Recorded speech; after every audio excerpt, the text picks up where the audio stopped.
Qui ouvre traditionnellement ce défilé aérien. Au-dessus de l'Arche de la Défense. Ils sont neufs comme chaque année pour le 14 juillet, exceptionnellement neufs, puisque d'habitude la PAF, comme on dit, défile à 8, enfin fait ses démonstrations, ses démonstrations à 8. Et on l'a dit, grande année pour l'armée de l'air, puisqu'elle fête ses 80 ans cette année. Et voilà. de multiples anniversaires. Les 100 ans du premier bombardement. Elle passe juste au-dessus de la tribune officielle.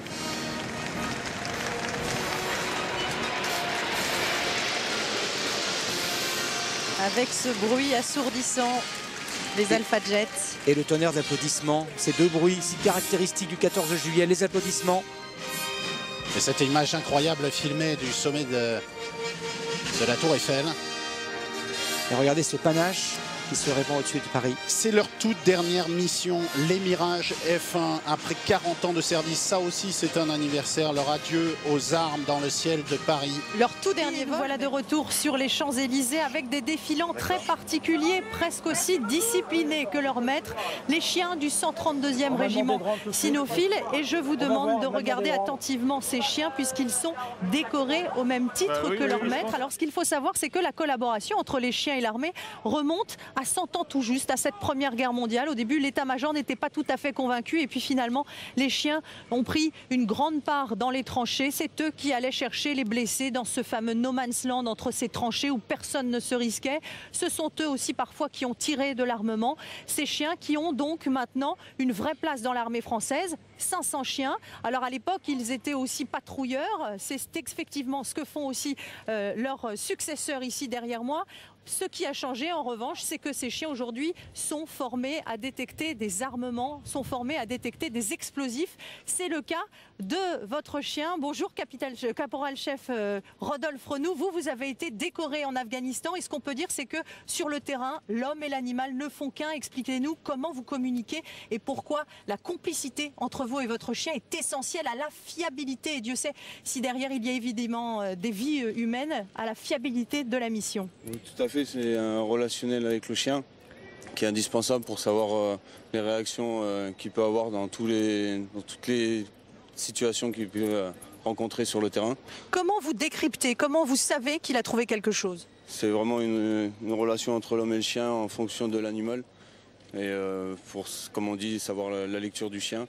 Et... Quelles sont ses réactions par exemple quand il tombe sur des explosifs? Chez nous, on a un marquage qui est... il s'assoit, le chien. Mais après, c'est le changement de comportement du chien. Les oreilles qui se lèvent, le fouet qui arrête de se balancer ou qui se balance. Tout dépend vraiment de l'animal. Est-ce qu'il y a des moments où vous envoyez le chien en éclaireur, justement, pour pouvoir faire passer les hommes en toute sécurité? Oui, tout à fait. Maintenant, c'est pas 100% de réussite. Il y a quand même l'œil de l'homme qui passe derrière pour confirmer si le chien a bien fait son travail ou si... il y a eu quelque chose derrière. Alors vous avez une toute nouvelle relation avec Upus, votre chien, vous venez de le récupérer, vous allez donc devoir le former. Combien de mois, combien peut-être d'années faut-il pour qu'un chien soit vraiment performant? Entre 6 mois et 12 mois. Pour que l'opération entre le chien et l'homme se passe, la relation se fasse bien et qu'on commence à se connaître tous les deux pour vraiment faire du travail opérationnel. Merci beaucoup. Je rappelle que vous avez été décoré pour une mission en Afghanistan. Alors, pour la petite histoire et pour le lien avec 14-18, le 132e régiment et le régiment d'où a été choisi le jeune soldat en 1920 qui a choisi la tombe du soldat inconnu. Je voudrais qu'on se tourne vers l'Arc de Triomphe. Ce soldat inconnu, il est enterré sous cet arc militaire et des missions de reconnaissance. Alors, avec des missions de des appareils qu'on verra tout à l'heure. Aussi. Des missions de renseignement très poussées puisqu'il nous disait qu'ils pouvaient numériser leur champ de bataille en 3D et le transmettre en direct à l'état-major. Alors là, Anne-Claire, à nul autre que vous, la présentation de ce 132e bataillon cynophile. Tout à l'heure, le 132e bataillon cynophile de l'armée de terre. Alors vous voyez, ils sont décorés. Les médailles des chiens les chiens sont décorés au même titre que leur maître, tout simplement parce que le maître et le chien sont dissociables sur le terrain. Ils ne peuvent pas fonctionner séparément et les chiens savent détecter des explosifs, des armements, ce que les hommes ne pourraient pas faire à distance. Ils sont essentiels notamment sur des terrains comme l'Afghanistan pour détecter les fameux IED qui étaient la bête noire des militaires. Encore un héritage de la Grande Guerre où l'utilisation des chiens sur les champs de bataille était très répandue.